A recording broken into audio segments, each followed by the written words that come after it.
RRB notification కోసం ఎదురు చూస్తున్నారా? 7,900 పైచిలుకు పోస్టులతో జేఈ నోటిఫికేషన్, 44,900 జీతంతో. పూర్తి వివరాలతో. హలో ఎవ్రీవన్, ఈరోజు మనం ఆర్ఆర్బీ జేఈ నోటిఫికేషన్ గురించి మనం మాట్లాడుకుందాం. ఆర్ఆర్బీ జేఈ నోటిఫికేషన్ 2024 అనేటువంటిది రిలీజ్ అయింది. దానికి ఆర్ఆర్బీ ఉద్యోగుల కోసం ఎదురు చూస్తున్నటువంటి వారి కోసం మంచి సదవకాశం ఇది.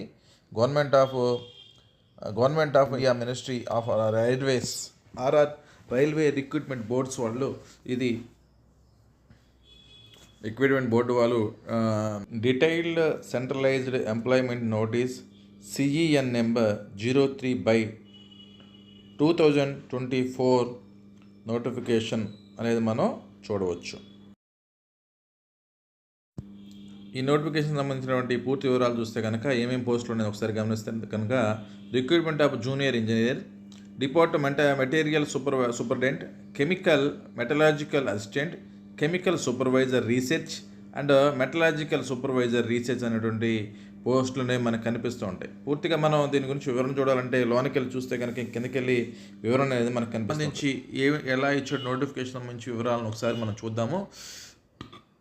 ఒకసారి వివరంగా చూస్తే కనుక centralised employment notice CEN, centralised employment notice CEN number 03/2024. Opening dates of application వచ్చేసి జూలై 30వ తారీఖు 2024 ప్రారంభించారు. Closing date of submission of application including payment ఫీజుతో కలిపి, అది అప్లికేషన్ పేమెంట్ ఫీజుతో కలిపి మనకి ఎప్పటికీ క్లోజ్ అవుతుందంటే 29 ఆగస్ట్ అర్ధరాత్రి 11:59 వరకు పనిచేస్తుంది. Date of modification windows of correction and application for with payment of modification fees, అంటే మీకు సంబంధించినటువంటి మీ మోడిఫై చేసుకోవడానికి ఏదైనా కరెక్షన్ ఏమైనా ఉంటే సరి చేసుకోవడానికి ఆగస్టు 30వ తారీఖు నుంచి సెప్టెంబర్ 8వ తారీఖు వరకు కూడా ఇచ్చాడు. దీని గురించి అసలు ఏమేమి పోస్టులు ఉన్నాయి ఏంటని మనం చూస్తే కనుక దీని యొక్క శాలరీ, ఏజ్, వీటికి సంబంధించినటువంటి ఈ నోటిఫికేషన్లో మనం పూర్తి వివరాలు చూస్తే కనుక పోస్ట్ వచ్చేసి chemical supervisor are research and metallurgical supervisor are research. దీనికి సంబంధించినటువంటి పే లెవెల్స్ వచ్చేసి లెవెల్ పే 7th సిపిసి ఈ లెవెల్ ఉంటుందండి. దీనికి సంబంధించినటువంటి దీనికి వచ్చేసి ఎంత పే చేస్తారంటే 44,900 రూపాయలు దీనికి పే చేస్తారు. మెడికల్ స్టాండర్డ్స్ వచ్చేసి దీనికి సంబంధించిన మెడికల్ స్టాండర్డ్స్ ఏవైతే ఉన్నాయో వస్తాయి. దీనికి ఇచ్చి ఏజ్ వచ్చేసి 18 సంవత్సరాల నుంచి 36 సంవత్సరాలు వయసు మధ్యలో ఉండాలి. దీనికి వచ్చేసి టోటల్ వేకెన్సీస్ వచ్చేసి 17 ఉన్నాయి. ఇది ఓన్లీ ఆర్ఆర్బి గోరఖ్పూర్లో మాత్రమే ఇవి ఉన్నట్టుగా చూస్తున్నారు. తర్వాత సెకండ్ వన్ పోస్టులు వచ్చేసి junior engineers, depart material superintendent and chemical and మెటలాజికల్ అసిస్టెంట్లు. ఇవి వచ్చేసి దీనికి వచ్చేసి శాలరీ వచ్చేసి 35,400తో ప్రారంభమవుతుంది. బేసిక్ వచ్చేసి దీనికి ఏజ్ లిమిట్ వచ్చేసి 18 సంవత్సరాల నుంచి 36 సంవత్సరాల మధ్య ఉండాలి. దీనికి వేకెన్సీ మొత్తం వచ్చేసి 7,934 పోస్టులు అనేది మనకి చూపిస్తున్నాడు. దీనికి సంబంధించిన పూర్తి వివరాలు ఇంకా మనం లోనికి వెళ్ళి చూస్తే కనుక దీనికి చాలా దరిదాపుగా ఒక 75 పేజీలతో పాటు ఇన్స్ట్రక్షన్స్ ఇచ్చారంటే దీంట్లో ఇంపార్టెంట్ అయినటువంటి వాటిని మనం ఒకసారి చూద్దాం. సంబంధించినటువంటి ఇచ్చాడు. ఎస్సీ ఎస్టీలకు వచ్చేసి 5 years, ఓబీసీకి వచ్చేసి 3 years, ప్లస్ ఇందులో ఎక్స్ సర్వీస్ మ్యాన్కి వచ్చేసి ఎక్స్ సర్వీస్ మ్యాన్ యూఆర్ ఈడబ్ల్యూఎస్ఎస్కి వచ్చేసి, అంటే ఈడబ్ల్యూఎస్ఎస్ అంటే అన్రిజర్వ్డ్ పర్సన్లు కానీ ఈడబ్ల్యూఎస్ వాళ్ళకి కానీ 3 years ఉంటుంది. ఎక్స్ సర్వీస్ మ్యాన్లు అయితే కనుక, ఓబీసీలు ఎక్స్ సర్వీస్ మ్యాన్లు అయితే కనుక 6 years ఉంటుంది. ఎస్సీ ఎస్టీలు అయితే కనుక ఎక్స్ సర్వీస్ మ్యాన్లు వాళ్ళకి 8 years ఉంటుంది. Personal with bench mark disabilities, అంటే బెంచ్ మార్క్ డిజబిలిటీస్ ఉన్నటువంటి వారికి మామూలుగా నార్మల్ పర్సన్స్కి అయితే, అంటే అన్రిజర్వేషన్ పర్సన్కి వచ్చేసి ఈడబ్ల్యూసీ 10 years ఉంటుంది. ఓబీసీ ఎన్సీఎల్కి సంబంధించినటువంటి ఓబీసీలకు సంబంధించినటువంటి 13 years ఉంటుంది. డిజేబుల్ పర్సన్లకి ఎస్సీ ఎస్టీ 15 years ఇంకా సడలింపు అనేది ఉంటుంది. ఆర్ఆర్బీ జేఈ రిక్రూట్మెంట్ రైల్వేలో 7,951 జూనియర్ ఇంజనీర్ కెమికల్ సూపర్వైజర్ పోస్టులు దానికి సంబంధించిన వివరణ.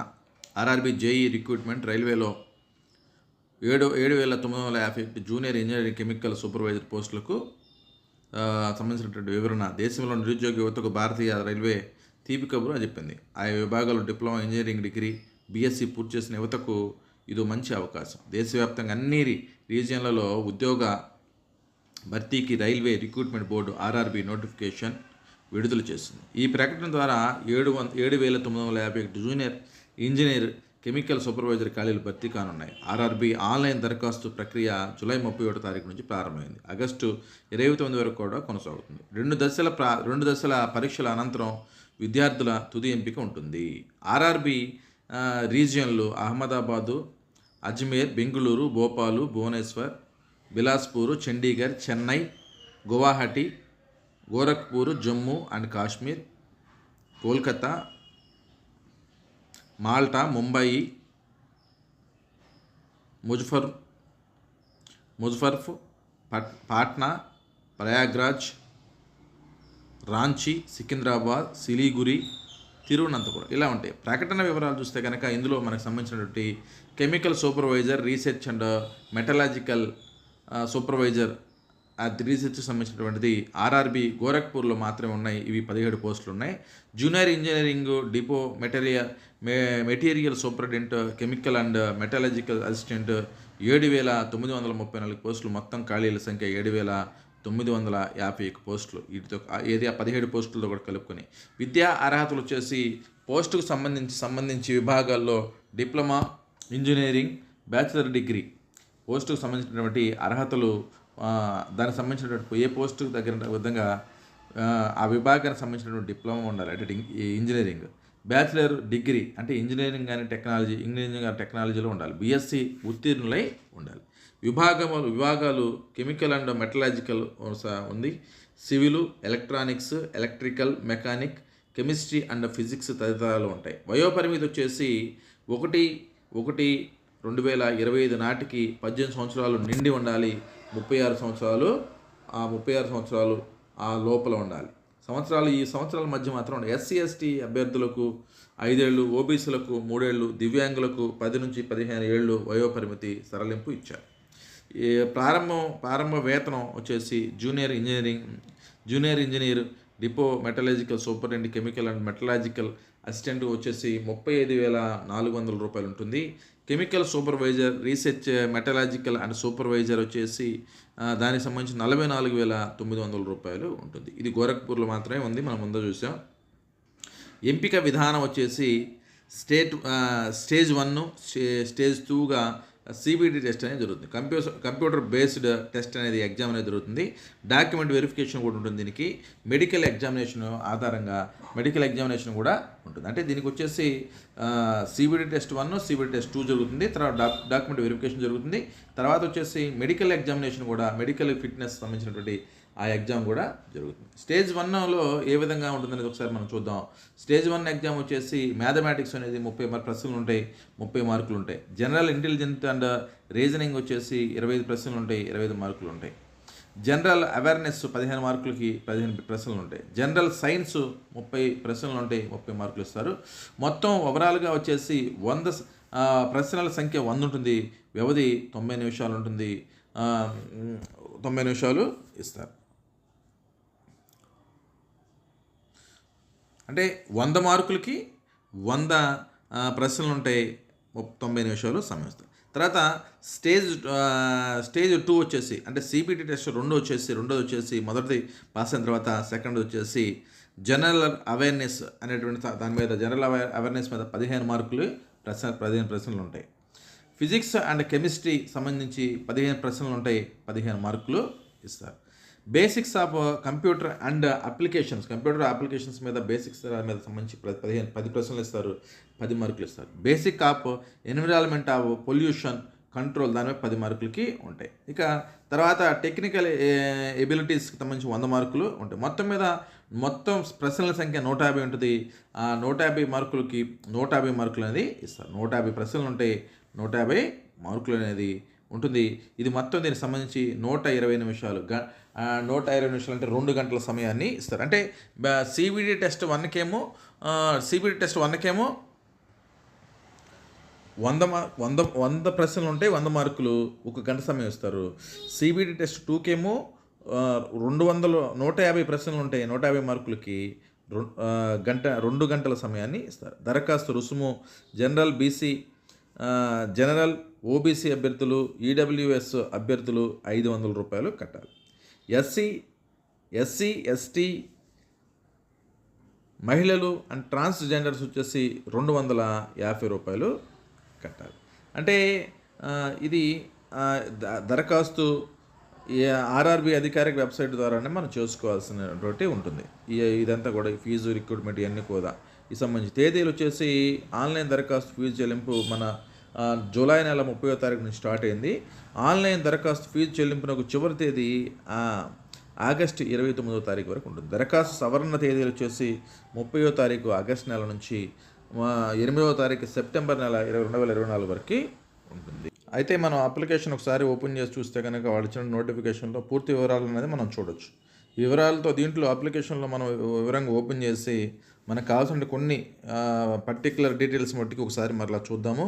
ముందు వివరణ మొత్తం ఇచ్చాం కనుక ఈ నోటిఫికేషన్లో ఏమని ఇచ్చాడు అనేది రిక్రూట్మెంట్ ప్రాసెస్ సంబంధించినటువంటి వివరణ ఒకసారి మనం చూద్దాం. ఫస్ట్ CBT ఉంటుంది, సెకండ్ CBT ఉంటుంది చెప్పుకున్నాం. డాక్యుమెంట్లీ వెరిఫికేషన్ అనేది ఉంటుంది, మెడికల్ ఎగ్జామినేషన్ అనేది ఉంటుంది. ఫస్ట్ స్టేజ్ వచ్చేసి 90 మార్క్స్ ఉంటుంది. 90 పెట్టుకున్నట్టుగా 90 నిమిషాల పాటు ఉంటుంది అనుకున్నాం. 90 నిమిషాలు ఫస్ట్ అనేది అంటే ఈ ఫిజికల్లీ బెంచ్ మార్క్డ్ డిజేబుల్డ్ పర్సన్స్కి వచ్చేసి 120 మినిట్స్ అంటే ఒక 2 గంటల పాటు సమయం ఉంటుంది. మామూలు వాళ్ళకైతే 90 నిమిషాలు ఉంటుంది. మిగిలినటువంటి వారికి వాళ్ళకి డిజేబుల్డ్ పర్సన్ వాళ్ళకి వచ్చేసి 120 నిమిషాలు ఉంటుంది. 100 క్వశ్చన్స్ ఉంటాయి, 100 మార్కులకి అనేది ఉంటుంది. దీంట్లో వచ్చేసి వివరణ వచ్చేసి ఏమేమి ఉంటాయి అంటే మ్యాథమెటిక్స్ ఉంటుంది. మ్యాథమెటిక్స్ సంబంధించిన కొన్ని సబ్ టాపిక్స్ కూడా చూసుకోవచ్చు మనం. తర్వాత నెక్స్ట్ వచ్చేసి జనరల్ ఇంటెలిజెన్స్ అండ్ రీజనింగ్, అది కూడా దానికి సంబంధించిన సబ్ టాపిక్స్ ఉన్నాయి, అవి కూడా పూర్తిగా మనం చూడొచ్చు. తర్వాత నెక్స్ట్ వన్ వచ్చేసి జనరల్ అవేర్నెస్ వచ్చేసి జనరల్ నాలెడ్జ్, కరెంట్ అఫైర్స్, వీటికి సంబంధించినటువంటి ఇండియన్ జియోగ్రఫీ, ఈ పూర్తి విషయాలు సబ్ టాపిక్స్ అనేది ఇచ్చాడు. అది కూడా చూడొచ్చు. తర్వాత నెక్స్ట్ వన్ వచ్చేసి జనరల్ సైన్సెస్ అనేవి ఏముంటాయి అనేది మనకి ఇచ్చాడు. ఫిజిక్స్, కెమిస్ట్రీ, ఇక మిగిలినటువంటి విషయాలన్నీ కూడా మనం సబ్ టాపిక్స్ పూర్తిగా చూసుకోవచ్చు. అదేవిధంగా కింద CBT మార్క్స్ అనేది ఎన్ని బిట్లు అనేది ఇస్తాడు, ఎన్ని మార్క్స్ అనేవి ఉంటుంది దానికి కేటాయిస్తారనే విషయాన్ని కూడా మనం చూడొచ్చు. అది ఇందాక మనం పూర్తిగా ఇంతకుముందే మనం నేర్చుకున్న మ్యాథమెటిక్స్ ఎన్ని మార్క్స్ ఇస్తాడు, ఫిజిక్స్ ఎన్ని మార్క్స్ ఇస్తాడు, ఇది మ్యాథమెటిక్స్లో జనరల్ రీజనింగ్స్ ఎన్ని మార్క్స్ ఇస్తాడు, ఇవన్నీ కూడా మనం పూర్తిగా తెలుసుకున్నాం. దాన్ని బట్టి మనం వివరణకు ఫాలో అయితే సరిపోతుంది. ఇక ఎలిజిబిలిటీ, అదే CBT టెస్ట్ 1 అనేది ఎలిజిబుల్ అయింది లేదనేది తెలుసుకోవడానికి ఎంత పర్సంటేజ్ అనేది మార్కులు రావాలనేది వివరంగా ఇచ్చారండి. అన్రిజర్వేషన్ పర్సన్కి వచ్చేసి 40% మార్క్స్ రావాలి. తర్వాత EBCలకి, తర్వాత వచ్చేసి EWS వాళ్ళకి 40% రావాలి. OBCలకు వచ్చేసి 30%, SCలకు వచ్చేసి 30%, STలకు వచ్చేసి 25% అనేది ఇట్లా పర్సంటేజ్ మార్క్స్ అనేది రావాలి. అంటే PWD వాళ్ళకి వచ్చేసి కూడా వాళ్ళ రిజర్వేషన్ తగ్గట్టుగా ఆ రిజర్వేషన్ కన్నా ఇంకా 2% తక్కువ వస్తున్నా సరే వాళ్ళు ఎలిజిబిలిటీ అవుతారు అనే విషయం తెలుస్తుంది. తర్వాత సెకండ్ స్టేజ్ ఎగ్జామ్ అనేది ఏం జరుగుతుందని సిలబస్ వచ్చేసి general awareness, physical and chemistry, physics and chemistry ఉంది, బేసిక్ కంప్యూటర్ సంబంధించింది, బేసిక్ ఇవన్నీ ఉన్నాయి. వీటికి సంబంధించినటువంటి మార్క్స్ ఏ విధంగా వస్తుందో మనం చూసుకున్నాం. అదేవిధంగా CBT టెస్ట్ 1కి ఏ విధంగా ఎలిజిబిలిటీ అయితే ఇచ్చాడో అదేవిధంగా CBT టెస్ట్ 2కి కూడా రిజర్వేషన్ వైజ్గా ఎలిజిబిలిటీస్ అనేవి ఉంటాయి. తర్వాత DV verification original document and format of certificates, అంటే ఈ ఒరిజినల్ డాక్యుమెంట్స్ ఏమనేది మనకు ఒకసారి చేస్తారని candidate short listed for DV will have we submit all their original documents along with 2 sets of attested photocopy at the time of DV to be, అంటే ఈ application మీరు చూసేటప్పుడు ఆ వెరిఫికేషన్ అప్పుడు సర్టిఫికేట్లు అనేది ఒరిజినల్ సర్టిఫికేట్తో పాటు 2 జిరాక్స్ కాపీలు కూడా అటెస్టేషన్ విత్ ఫోటోతో పాటు ఉండాలని. నెక్స్ట్ ఇక్కడ ఏం కావాలని చూద్దాం. మెట్రికులేషన్ అంటే high school examination certificate of equal to certificate, అంటే మీకు సంబంధించినటువంటి 10th క్లాస్ సర్టిఫికేట్ దానికి ఈక్వల్ సర్టిఫికేట్ ఉండాలి. సెకండ్ వన్ వచ్చేసి ఇంటర్మీడియట్ సర్టిఫికేట్ ఉండాలి 10+2 సెకండరీ. తర్వాత వచ్చి డిప్లొమో ఇంజనీరింగ్ సైన్స్ డిగ్రీ సర్టిఫికేట్లు సంబంధించి ఉండాలి. నెక్స్ట్ SC/ST సర్టిఫికేట్లు అయితే వాళ్ళకి ఎనాక్సిలరీ 1, అంటే కింద ఎనాక్సిలరీ 1, ఎనాక్సిలరీ 2 అట్లా ఇచ్చేయండి, అది ఇచ్చేయండి చూద్దాం. OBCకి వచ్చేసి certificate in the format for annexure 2 కింద ఇది ఇచ్చాడు, ఎనాక్సిలరీ 1, ఎనాక్సిలరీ 2 అని ఇచ్చాడు. దాని ప్రకారం ఆ సర్టిఫికేట్ ఉండాలి. Creamy layer document by OBC candidate as per annexure 2A non creamy layer అనే డాక్యుమెంట్ని మనం అటు తీసుకుంది. ఆ డాక్యుమెంట్ని ఓబీసీ అభ్యర్థులకి రిజర్వేషన్ కేటగిరీలో రిజర్వేషన్ వర్తింపజేయడానికి వాళ్ళకి ఉపయోగపడుతుంది కనుక తప్పనిసరిగా తీసుకోవాలి. ఇన్కమ్ సర్టిఫికేట్ అనేది ఎనాగ్లరీ 3 ఉంది, దాన్ని చేయించుకోవాలి. మైనారిటీకి సంబంధించినటువంటి ఎనాగ్జరీ 5 ఇవన్నీ కూడా ఎవరికి సంబంధించినటువంటి వాళ్ళ సర్టిఫికేట్లు ఇచ్చేయండి. Original discharging certificate of ex service man's అయితే అది ఉండాలి. Medical certificate of personal with bench mark disability ఉన్నటువంటి వారు ఎనాగ్జిలరీ 5A 5B 5C ఎనాగ్జిలరీ ఫామ్స్ ఇచ్చేయండి. వాటిని మనం చూసుకోవాలి. Self declaration for ex service as per annexure 6 ex service అంటే సెల్ఫ్ డిక్లరేషన్ కూడా ఎక్స్ సర్వీస్ మ్యాన్స్కి ఇవ్వాలి. NOC for serving employee with data అంటే ఎంప్లాయీస్గా ఉన్నటువంటి వాళ్ళు ఒకవేళ ఈ జాబ్ రాస్తుంటే కనుక ఎన్ఓసి అనేది ముందుగానే ఈ జాబ్కి అప్లై చేసుకున్నప్పుడు తెచ్చుకోవాలి. NOC for saving difference personal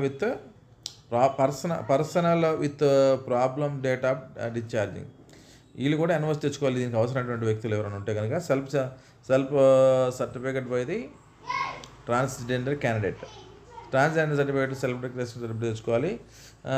సెక్రీ of device ఈ కోర్టు కేసులకు సంబంధించినటువంటి వాళ్ళు ఎవరైనా ఉంటే కనుక వాటి తెచ్చుకోవాలి. ఇంకా క్యాస్ట్ సర్టిఫికేట్ ఇన్కమ్ సర్టిఫికేట్ ఏం తెచ్చుకున్న తర్వాత వీటన్నిటికి సంబంధించినటువంటి వివరణ తెచ్చుకోమేట్ ఫర్ క్యాస్ట్ సర్టిఫికేట్ అనేది ఈ ఫార్మెట్లో ఈ ఫార్మెట్ ఏదుందో ఈ ఎనాగ్జరీ ఫామ్ రూపంలోనే మనకి తీసుకోవాలండి. ఇది తీసుకుని ఇట్లాంటి సర్టిఫికేట్ ఫామ్లో తీసుకుని అప్లై చేసుకోవాలి. నెక్స్ట్ ఈ ఫార్మెట్లో అంటే ఇది కాదు, ఈ ఫార్మెట్లో మనం తీసుకుని ఇట్లా సేమ్ ఇలా ఉండేటట్లుగా తీసుకుంటే better. Next format of certificate of produce by other backward classes అంటే అప్లై ఫర్ దీనికి సంబంధించినటువంటి అదే తీసుకోవాలి. ఎనాగ్జరీ 2 మనం అనుకున్నాం కదా, ఓబీసీలకి సంబంధించినటువంటి ఓబీసీలకు సంబంధించినటువంటి సర్టిఫికేట్ ఇది ఓబీసీలకు సంబంధించి తీసుకోవాలి. నెక్స్ట్ ఇది చూద్దాం. Self declaration by OBC NCL ఇది కూడా క్యాండిడేట్ ఇవ్వాల్సింది. నెక్స్ట్ ఇన్కమ్ సర్టిఫికేట్లో ఈ విధంగా ఉంటుంది. ఇన్కమ్ సర్టిఫికేట్ ఈ విధంగా తీసుకోవాలి.